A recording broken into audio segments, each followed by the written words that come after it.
It's about supremacy, it's about entitlement, it's about indoctrination, it is about dehumanization. It is about them believing that the Palestinian people are lesser of a human beings. You have senior Israeli officials saying that everybody in Gaza is a human animal. When this whole Gaza humanitarian fund was established, it was established not just to kill the Palestinians, but to humiliate the person you are going to kill.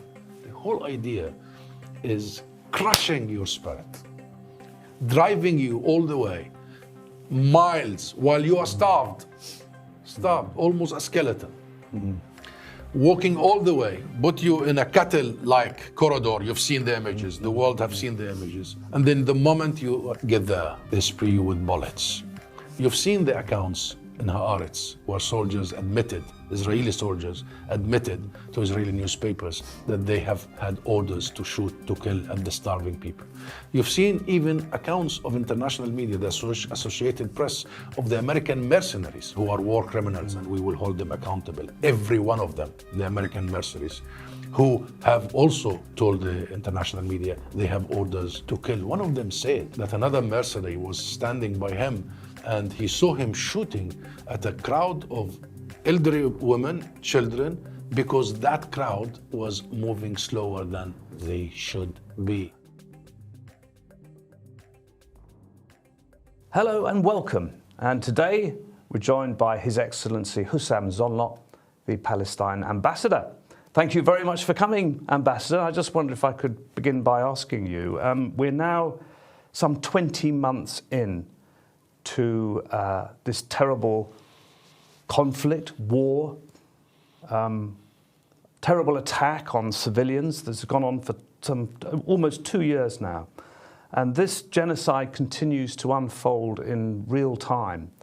And people, of course, in Gaza and elsewhere in the world are wondering, how does it stop? When does it stop?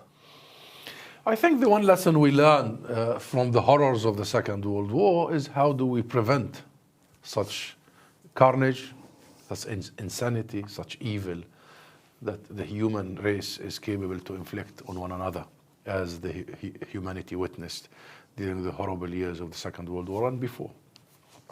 And that's why in 1948, that's exactly the same year Israel was established, at the skulls of the Palestinian people, the ethnic cleansing of 2/3 of our nation, was the signing of the Convention on the Prevention of Genocide, same year.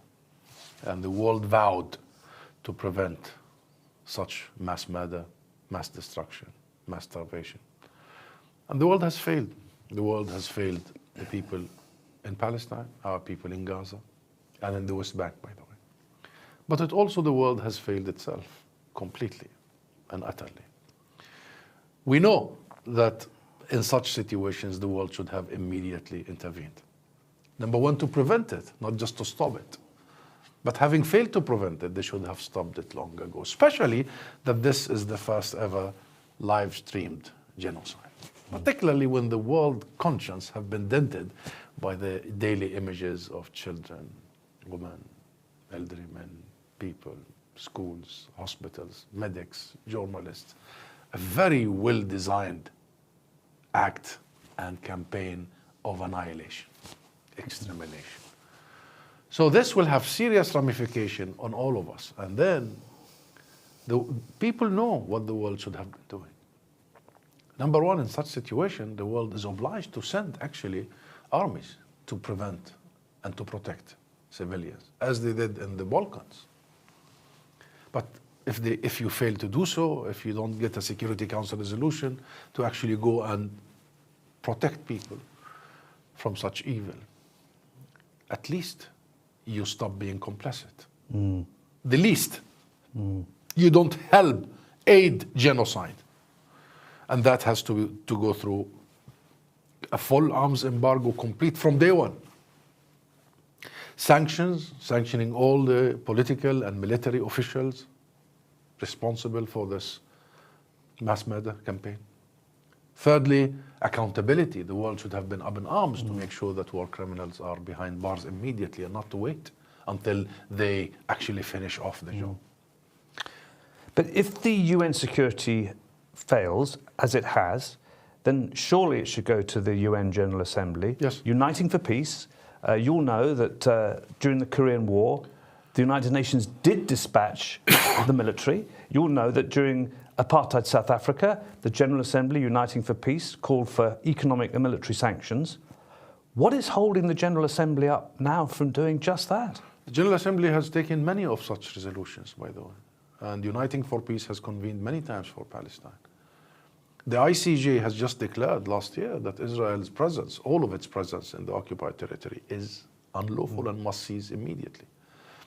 That all of its illegal settlements are unlawful, and that, all third parties must cease to lend any political, financial, or military support to Israel.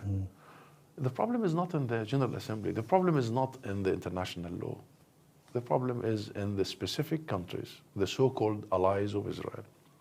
Number one is the US, but also many Western countries, who continue to make Israel the exception to every rule, who continue to put Israel above every single rule we have built together, above legality. And the result is this. The result is this impunity that has lasted for 77 years has gotten us where we are today. Genocide, extermination. And with, you mentioned the supporters, or at least some of those countries that have been complicit and should be acting but aren't.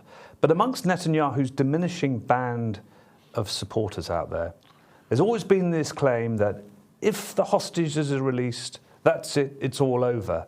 But the question is, the last ceasefire was broken by Israel in March, as you know. So what faith can you have that Israel, and perhaps the United States as well, would stick to a new ceasefire agreement? And what about the plan beyond that? Because we see from the Israeli press that there's been a row within the Israeli cabinet about what Netanyahu might want to do next. This is a temporary ceasefire, possibly. So what do you do when, and do you trust these parties when they've walked out from previous ceasefires? Well, nobody trusts Netanyahu. We don't. And, he has broken every single deal, not just the last ceasefire agreement in January, but all the previous agreements, including the agreements with us, with the PLO. We signed in 1993 an agreement that we would actually get to a state of Palestine in the 5-year period, that this interim arrangement would have been a process of backrolling occupation and advancing the sovereignty of the Palestinian state and people.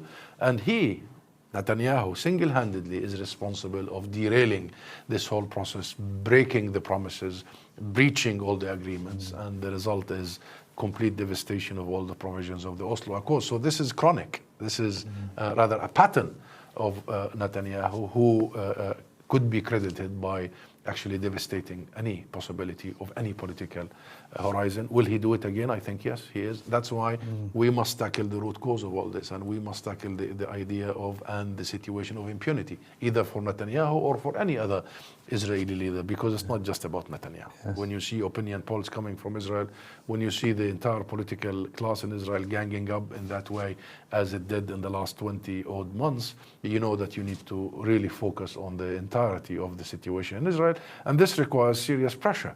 And the pressure is mounting via the public opinion. You see the changes here in the UK, you see the changes worldwide.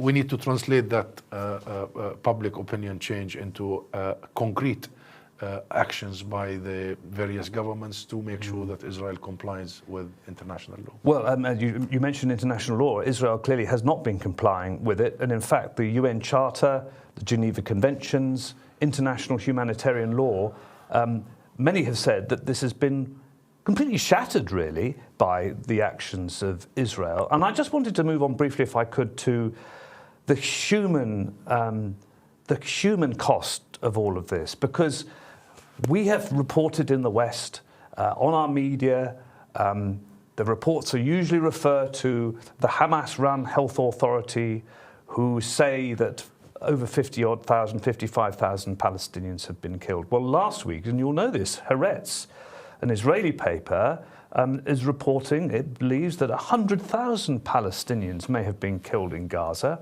That's 4% of the population. And majority, of course, as you know, women and children. And this is based on a study by Michael Spaggart, who's an economist at Holloway College in London. He's a world-class expert on mortality in violent conflicts. And so these figures are massively higher than what are being reported and what are being also reported by the health authorities in Hamas. So what do you make of that? What I suppose the question is, Ambassador, is what is the world going to find when it finally gets into Gaza? Horror. And I dread the day that I would go back to Gaza, or the world will be able to access Gaza, and the media will take it up its responsibility seriously and report the situation from Gaza, what they will find. It's horror. So I don't think this report is far from the actual situation, the truth. I mean, we really still don't know how many people are still buried under tons of rubble. How many children are still buried there? I speak to many of my family members in Gaza, many of our friends and neighbors. And their biggest issue now is not that they have it's not only that they have lost loved ones. Their biggest issue is to bury their loved ones. I spoke to a man who broke my heart, who told me that I only need to find my child and bury him, because they're still not found. So there are many people who are still under the rubble. We don't know the numbers. And this is not just about the people who Israel killed directly by airstrikes and shelling and sniping. You've seen the medical reports. Children are shot in the back of their head multiple times. But it's not that only. It's the people who died, who were killed by other means. And I know many of my own family who died because they couldn't have access to their kidney dialysis, who died because there was no regular medications, who died because there was no medical treatment altogether, because Israel has devastated the entire medical sector. So the number of people who have been murdered by Israel is going to be far more than the count of health authorities, that they just count the ones who access hospital and then they declare death definitely. And this is going to be, if these numbers are going to be roughly accurate, you're talking about a big portion of the Gaza population. Yes. A big percentage of the Gaza population. And Mark, the other day I was just calculating, in average now, every single day there is 100 Palestinian children either killed or maimed in Gaza only. 100, either killed or maimed. That means that every 16 minutes there is a child being killed or maimed by Israel until this day. So in the course of this conversation, most likely 4 or 5 Palestinian children would have been killed or maimed as we speaking. So I am afraid these assessments, these grim assessments, might be actually correct. Yes. And we're not even talking about the people who lost their lives because of the malnutrition. We're not talking about we're not talking about people who lost their lives because they simply had heart attacks. Every other day I'm hearing a family member, a neighbor, a friend just died. And by the way, young. Why do you think? Why? Yes. This is because of the utter feeling of being left alone, of being... Ambassador, you'll know that one of the seminal events, and it took a long time for apartheid to be dismantled in South Africa. One of the seminal events was the Sharpeville massacre. I remember growing up and reading about it and seeing it, and then seeing separately what happened in Soweto. But this, as you were talking just then, I was thinking this, and you're talking about the numbers of civilians being killed by the Israelis each day. It's a Sharpeville massacre every single day. And beyond that, because so many times when you listen to Western commentators, they talk as though all of this began on October the 7th with those Hamas attacks. But when it comes to the use of food and aid, is it not the case that Israel has been doing this for decades in Gaza? And people forget this. They've been doing it for decades. And also this new system that they have set up, essentially, as far as we can see, a group of American mercenaries supported by the IDF, there's some foundation who won't go on the record, at 4 or 5 distribution points, completely displaced the whole system. So is this really about, it's more than just control and reducing the number of Palestinians. But beyond, if this continues, do you think that the Israelis really want to drive the Palestinians from their homeland altogether if they can? Perhaps they'll blow a hole through the fences into Egypt and push people. It's not me thinking or you thinking, it's what they are saying and doing. I mean, they are very public about it. I mean, very senior minister in this cabinet. And by the way, many blame some fanatical members of the Netanyahu. It's Netanyahu himself. He has been elected already in 1996. You know how many years? Almost 20 years ago. And he's been, by the way, either the prime minister or the shadow prime minister. He's been in control of the Israeli political sphere for all this long. And he's been elected on one ticket: elect me and I will completely and utterly block the very idea of a Palestinian state. If you don't want a Palestinian state to emerge, so what is your alternative? Extermination.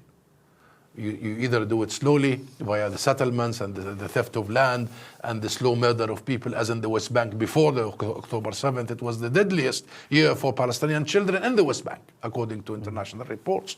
Or you do it on steroids, as you're doing it right now in Gaza. So it's about supremacy. It's about supremacy, it's about entitlement, it's about indoctrination, it is about dehumanization. It is about them believing that the Palestinian people are lesser of a human beings. When on the first day of this whole situation, since the 7th of October, you have senior Israeli officials saying that everybody in Gaza is a human animal. They indoctrinate their soldiers. And their soldiers, when they're doing this, when this whole Gaza humanitarian fund was established, it was established not just to kill the Palestinians, but to humiliate the person you are going to kill. The whole idea is crushing your spirit, driving you all the way, miles, while you are starved, almost a skeleton. Walking all the way, put you in a cattle-like corridor. You've seen the images. The world have seen the images. And then the moment you get there, they spray you with bullets. You've seen the accounts in Haaretz where soldiers admitted, Israeli soldiers admitted to Israeli newspapers that they have had orders to shoot, to kill at the starving people.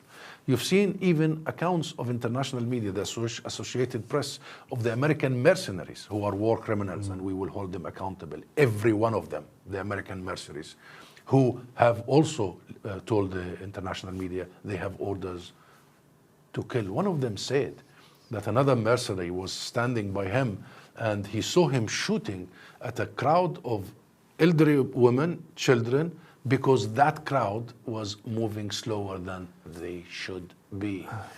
This is not just a political campaign. This is not just about control or hegemony.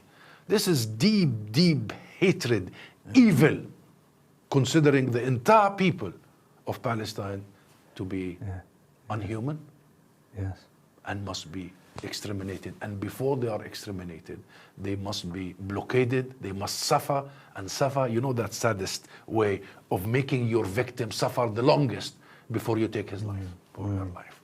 That's the situation. This is absolutely unprecedented in human history, at least in recorded human history. We have seen dark chapters in human history, but to this level, to this extent, unprecedented. To this extent, exactly, because you could say, for instance, during the Second World War, the populations could not necessarily see what was happening when not only Jewish people, but mainly Jewish people, communists, gays, whoever the Nazis thought didn't meet their racial superiority measures, were killed. People couldn't see what was going on. But people can see what's going on here. And I think what a lot of people, and this is what I wanted to get to, if I may, Britain in particular has a historic responsibility. It was there, it had the Palestine Mandate from the League of Nations. It withdrew, panicking. It should have had an election in 1948 when Britain left. It didn't. It handed power over to Ben-Gurion. And the rest, of course, is history. We had the Balfour Declaration before that. We've had the partition of Israel-Palestine, but Palestine not recognised. And I suppose, knowing that, British politicians must think, well, surely we have a historic responsibility to be speaking up for the Palestinians. We were supposed to back in the day, and we failed them. So what is it, do you think? When you meet, when you don't have to talk about names, but when you meet British politicians or European politicians who are intelligent people, and you say what you're saying to me, to them, what is going on in their minds, do you think? Why have they so manifestly failed as far as so many people are concerned in this country and elsewhere in the world? Why have they failed to act? In the past, it was because Israel was very successful in playing the game of deceit. Israel was very successful in creating a public image that it is the eternal victim. And if you go back, now this has changed. Now, almost always, whenever you have undemocratic decisions by the British government or by the US government, any Western government, almost always it's about Israel. Go back to history. So there is something, because now I can assure you that the public opinion of this country has completely and utterly shifted. And I am absolutely inspired, touched, empowered by what I see every single day in this country. The British people have been hit with the truth, and they have it in their heart, and they are going and going and growing. And now London has become the epicenter of the global movement for justice in Palestine, in every sense. Millions. I mean, I did not expect a 1 million Brit in the streets of London in one go for Palestine. And at the beginning, that was November 2023, everybody was telling me, oh, this will fade away.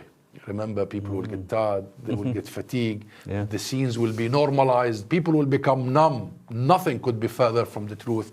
This movement has been growing and growing and growing and growing, and now it has become the largest and the longest solidarity movement in the history of this country. And this reminds me of the anti-apartheid movement, which you mentioned earlier, which also emanated from the UK. Emanated from London. I mean, this was the epicenter. So something is happening here that the government is refusing to completely heed to.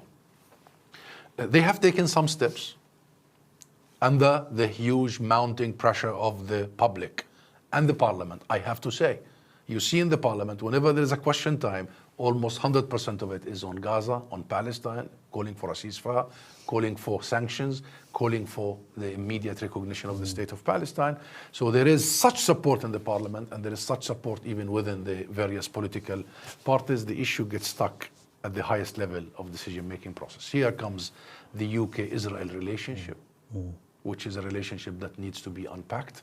And here comes the UK-Washington, the UK-US relations, and that also needs to be unpacked. Whenever we are closer to a policy that would meet the responsibilities, the historic, the Balfour Declaration, and what that has led us where we are today. The Zionist mantra of a land without a people, for a people without a land, found purchase in London at that time, in 1917. And if you look back at the Balfour Declaration, they did not see us as a people. They only defined us as non-Jewish minorities that have religious and civil rights, not even political or national. Of course, since then, things have changed, and the UK have recognized the Palestinian people, the Palestinian political representation, and is still short of recognizing our right to self-determination in the shape of a state. But the UK has got to really take full responsibility of feeding that monster 108 years ago, and where that monster has gotten us. Because if the starting point is the negation and the cancellation of an entire people, so the only solution would be violence against these people. And that violence has lasted for 107 years, relentlessly. And that violence is mass. So this is a moment when we take responsibility, and when the UK must be leading, not following. And you know what we have been calling for, working with our friends in the government, in the parliament, in the various political parties, in the civil society, and with the public at large. They have done some steps, including partial arms embargo, and we tell them, you cannot be half committed to international law. Either you are committed to legality or not. Either it's a full arms embargo because Israel is violating the very basic provisions of international law and your law, the UK law, or it's not. And there is conversation, but they did suspend some arms exports to Israel. They also took some sanctions against key settlers and settler organizations and some ministers like Ben-Gvir and Smotrich, and we tell them also you cannot be selective. The whole ecosystem of the illegal colonial settlements is illegal according to you. You keep saying every morning statements from 10 Downing Street, from the Foreign Office, from the Parliament, that settlements are illegal. So if they're illegal, you have to impose sanctions on the entire ecosystem. So far, and they also declared that they fully respect the independence of the ICC, which is the accountability part. So far, they are meeting us somewhere in the middle because of the pressure of the public opinion, but that's not enough. Yeah. So we need to keep working. And I'm telling you this to tell you that public opinion matters. Many are saying it does matter. That's what's pressing the government here. So, and I see no option but for the government in the end to heed and listen to its own people. Something reminds me again of the anti-apartheid movement. Remember, the Thatcher government, the Reagan administration was not really with the people for a long time until came a point, a critical mass, when they had to become part of this almost consensus among their own people. And this is absolutely happening here in the EU. It's happening in all spheres. And of course, the terrible irony, as you know, Excellency, is the British lawyers helped put together much of this international law in the first place. I mean, it's extraordinary. But I wondered if I might move on just to ask you about, so it's actually happened in recent weeks in Gaza. You will have seen the images of donkeys being garlanded by Palestinians, because they said the donkeys have done more for us here than lots of the Arab states around us. This might be a tricky question for you, but a lot of people really want to know, why have the Palestinians been so badly let down by countries in the immediate neighbourhood, Egypt? Maybe there are reasons for Jordan, but the Gulf states. I mean, here's another big question I just follow up with, which is that this President Trump, he likes gold, he likes palaces, he likes the Saudis. Why don't the Saudis pay? Why are they not saying to Donald Trump, end this, and we can have a much closer relationship and all the rest of it? What has been the problem with the Arab League? What has been the problem with the Arab brothers and sisters? They have not been as strong as many thought they could be. We believe the Saudis have been telling President Trump enough is enough. We believe they have been telling him time to end this carnage and time to move in the direction of peace and justice. We believe they asked him for an immediate recognition of the state of Palestine, and we know that. And they were about to convene a conference in New York, France and Saudi Arabia, as you may remember, to bring the world together for the recognition of the state of Palestine as a step, just a step towards a multilateral international conference to actually implement the international will and end the occupation and establish a state of Palestine. And you remember at that period, Israel has done the biggest political and diplomatic and narrative sabotage in modern history by the attacking Iran, and all that exchange that happened derailed the Saudi initiative and the French initiative. The Arab world, including Egypt, have been presenting an initiative after another, including an initiative for a ceasefire and an initiative for the humanitarian situation to be dealt with, and of course the reconstruction of Gaza. And you have heard about the Arab Summit in Cairo and all that happened. Of course, we need more support from the Arab world, and at a time when we're going through this genocide, when Israel has literally destroyed every single source of life, not just lives but livelihoods, we need help. Of course we need help, and we'll be working with our Arab friends, Arab brothers and sisters. But remember, Mark, in the end, this is an Arab-Israeli conflict, not just a Palestinian-Israeli conflict. And yes, we have differences here and there, but in the last 22 months, Israel has attacked much of the region. Remember that, and has breached every agreement with all actors. It has breached its own agreement with Egypt about the borders with Rafah. And they breach agreements via tanks and jet fighters and what have you. They have attacked Lebanon, Syria, Yemen, and what have you. So the region is also at the receiving end of this Israeli impunity, this Israeli mind of being the master of the region, that they have to be the hegemon of the region. So we need to work with our regional partners much more to make sure that this does not continue and that Israel, if it wants to be part of the region, does not behave in a way that it bombs its way into the region. You cannot bomb. They bomb Beirut and Damascus and here and there. You do not bomb your way into the region. You have to accept that the region has its own components and rights, including, of course, the rights of the Palestinian people. So while I see that there are some shortcomings here and there, and we need more help, I really see the issue is more with the Western support, because without the US, Israel would not have been able to do what it has done. Absolutely. And we cannot just deflate, oh, should this Saudi Arabia has been trying to present a peace plan for a long time, Mark. Yeah. They have supported the Palestinian people financially, and I mean a lot, over the decades, to make sure that we can steadfast, withstand, stay on our land. Yes, of course, from time to time we need more support. But the issue in the end is that whenever it comes to Israel, the US puts Israel before the entire region, as you've just seen in the last 2 weeks. So perhaps regionally we need to work together to change that dynamics. Looking at media coverage of what we have seen, so much of the reporting is coming from Palestinian journalists inside Gaza and also the West Bank, but primarily inside Gaza because, as you know, the Israelis won't allow any other journalists in. Now, at one stage, some politicians were saying and some media were saying, well, perhaps we haven't been as good in reporting what's really going on because we can't get in. But do you think, in your dealings with journalists, do you think that's a fair comment? Because there's been an awful lot of pressure exerted on here in this country on the BBC from within and from without that has seen at least 2 prominent documentaries either blocked altogether or, with the latest, Doctors Under Fire, which you will have seen, that incredibly courageous film from Basement Films, was actually shown by Channel 4 television in this country. So I suppose the question is, do you have a message for journalists in this country?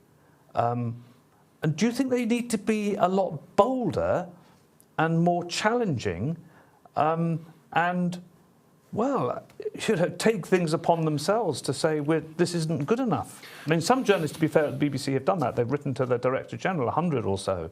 But what is it about the failure of some of the mainstream media, if you like, to report fairly, properly, accurately? All you have to do is report accurately. First, I don't think it's a failure of journalists. I think it's a failure of journalism. And here I mean more the establishment, the traditional mainstream platforms, such as the BBC. They have wonderful journalists, but the establishment needs to rethink, reconsider. And I don't expect them to be brave, or I don't want them to be. What I want them to be is truthful. Truthful to their own profession, that's all. Well, yes, the BBC has prevented several documentaries from being shown, documentaries that have been solicited by them, sanctioned by them, under some pressure to block the truth and not to show the reality, which is disgraceful, shameful in every sense, for a media institution as old, as independent as the BBC, particularly in light of the fact that Israel has blocked the BBC and the entire international media from accessing Gaza. Every time I went to the BBC for an interview, I would tell them, you should start the interview by saying, Gaza, which the international media has been blocked by Israel to access, and we don't know exactly, as opposed to starting always that, some terminology to doubt Palestinian narrative. But also I have been meeting the leadership of the BBC, regularly rather, and I talk to them many issues.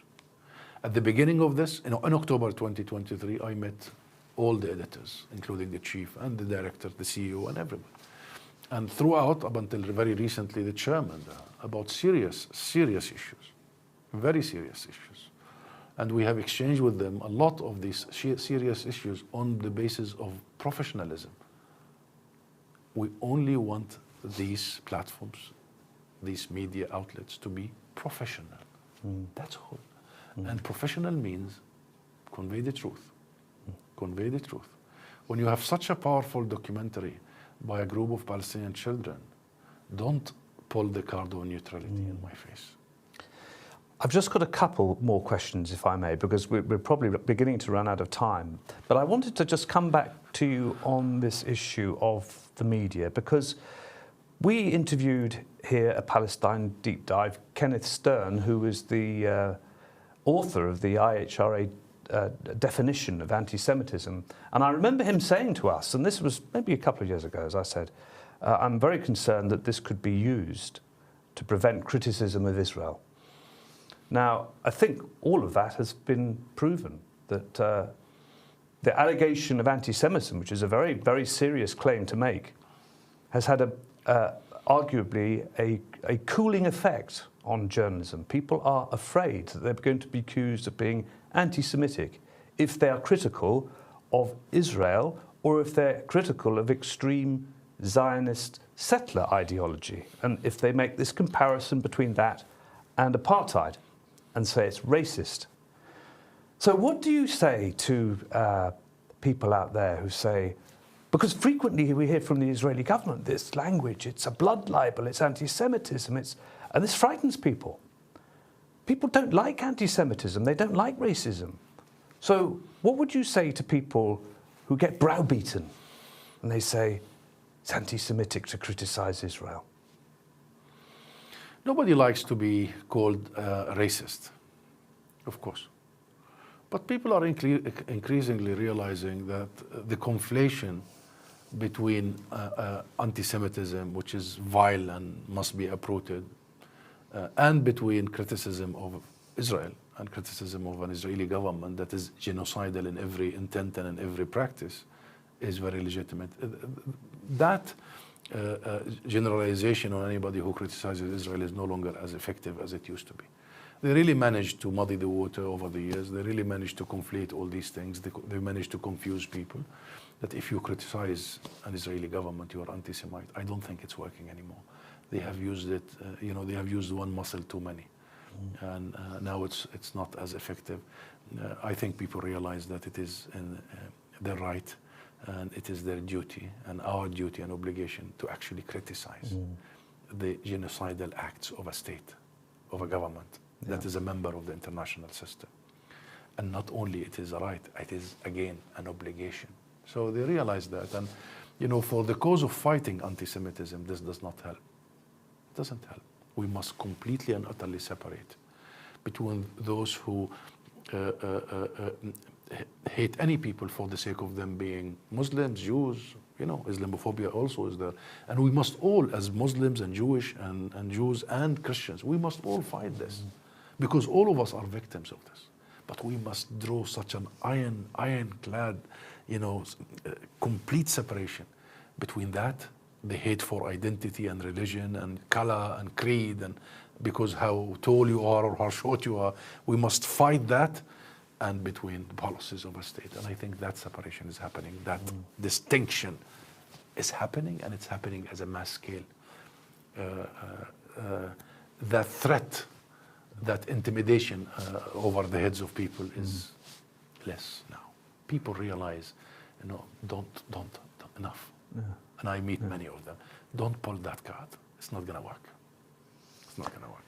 Finally, Ambassador, if I may, we've covered a lot in this interview, but one thing really stands out amongst so many other things globally, geopolitically, internationally, looking at what has happened to the United Nations, to international law, and the enormous damage that has been done. You could argue by Russia invading Ukraine. You could most certainly say the same about what is happening in Israel. If it's a difficult, because on the one hand you want to be optimistic, but on the other hand you have to be realistic.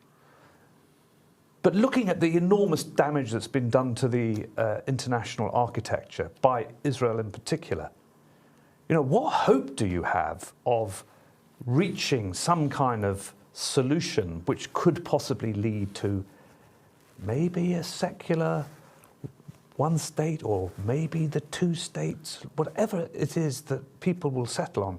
If you were to look into your crystal ball and say, where will we be in 2 years' time? Do you think we're going to be in a better place in Palestine? You see, at this point in time, it's very difficult to be optimistic. But it is necessary to be hopeful. And there is a difference between optimism and hope. Mm-hmm. And I'm very hopeful, my friend. I'm really hopeful. I'm hopeful because our people has made Israel's 108 years old project since the Balfour fail. We're there. We stay. We're going nowhere.